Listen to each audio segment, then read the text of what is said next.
샬롬!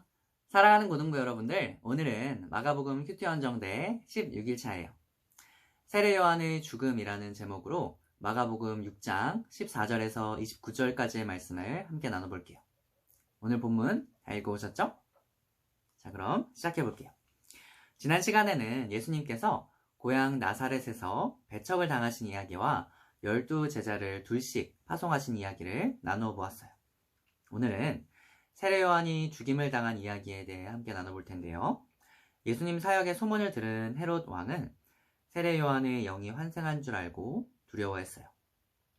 헤롯이 이렇게 두려워한 이유는 그가 의롭고 거룩한 사람으로 여기던 요한의 목을 베었기 때문이에요.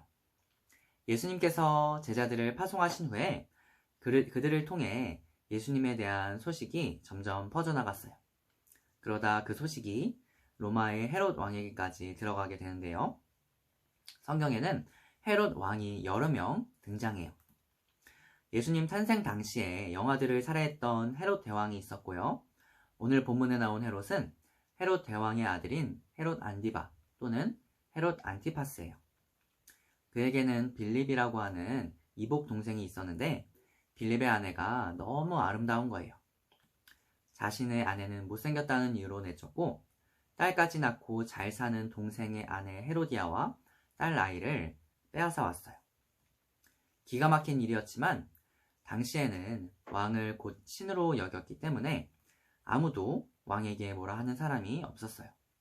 하지만 그때 한 사람이 왕의 잘못을 지적했는데요. 바로 세례 요한이었어요. 그것은 하나님 앞에 부도덕한 짓입니다. 아무도 하지 못했던 사이다 발언을 그가 한 거예요. 헤롯의 입장에서는 바른 말을 하는 세례 요한이 눈엣 가시였을 거예요. 그래서 헤롯은 그를 옥에 잡아 가뒀어요. 19, 20절에서 헤롯의 아내가 된 헤로디아 또한 요한을 못마땅하게 여겨서 죽이려고 했는데 그렇게 하지 못한 것은 헤롯이 요한을 의롭고 거룩한 사람으로 알고 두려워했기 때문이에요. 마태복음 14장 5절을 참고해 봤을 때 그는 어쩌면 세례 요한을 선지자로 믿고 따랐던 사람들 또한 두려워했을 거예요. 세례 요한의 바른 말 때문에 괴로우면서도 달갑게 듣기도 했어요. 둘 사이에서 고민을 하고 있던 거예요. 헤로디아가 마침 좋은 기회를 잡았어요. 헤롯 왕의 생일에 잔치를 벌였는데 자신의 딸이 재롱잔치를 한 거예요. 그래서 헤롯이 헤로디아의 딸에게 소원이면 무엇이든지 들어주겠다고 사람들 앞에 맹세를 해요. 그랬더니 헤로디아의 딸이 엄마에게 가서 뭘 달라고 구할까요? 헤로디아는 이때다 싶어서 세례 요한의 머리를 달라고 하라고 시켰어요. 딸은 당장 달려가서 그렇게 이야기했어요. 그걸 들은 헤롯 왕은 그 소원을 듣고 고민이 많았을 거예요. 자신이 많은 사람들 앞에서 맹세했기 때문에 들어주지 않을 수 없어서 세례 요한의 목을 베게 돼요. 사랑하는 고등부 여러분들, 오늘의 말씀을 간단히 살펴보았는데요. 오늘 세례 요한의 죽음은 예수님의 죽으심을 암시해요. 헤롯 안디바가 세례 요한의 바른 말 때문에 괴로워하면서도 달갑게 들었다고 했는데요. 이렇게 둘 사이에서 고민을 하던 모습은 예수님을 십자가의 처형장에 넘겨준 본디오 빌라도의 모습과도 같아요. 사도신경에 보면 예수님께서 본디오 빌라도에게 고난을 받아 십자가에 못 박혀 죽으셨다고 말씀하고 있는데요. 사실 빌라도는 예수님의 무죄에 대해 적극적으로 변호했던 사람이에요.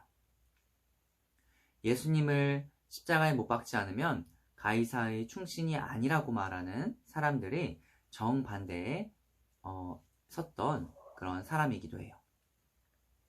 그는 로마 관할 아래에 있던 관료였는데요. 당시에 자신의 불안한 입지 탓에 자꾸 자신의 약점을 건드렸던 그런 사람들 때문에 넘겨주지 않았어요. 자신의 약점.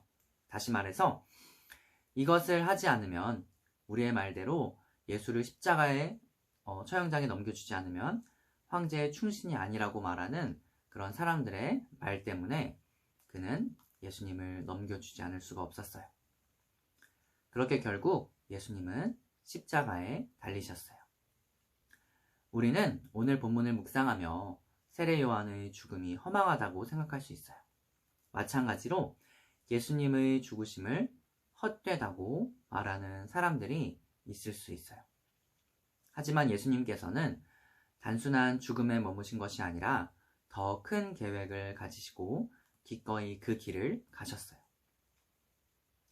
예수님은 우리들의 모든 죄를 십자가에서 담당하셨어요. 그리고 예수님께서는 우리들에게 각자의 십자가를 지고 예수님을 따르라고 말씀하고 계세요. 우리가 삶에 큰 고난이 있을 때에도 그 길을 걸어가는 사랑하는 고등부 여러분들 되기를 소망해요. 여러분들이 적용할 점, 은혜 받은 점, 깨달은 점을 댓글로 달아주세요. 그럼 여러분 오늘도 말씀 묵상하며 승리하는 하루 되길 바랄게요. 안녕.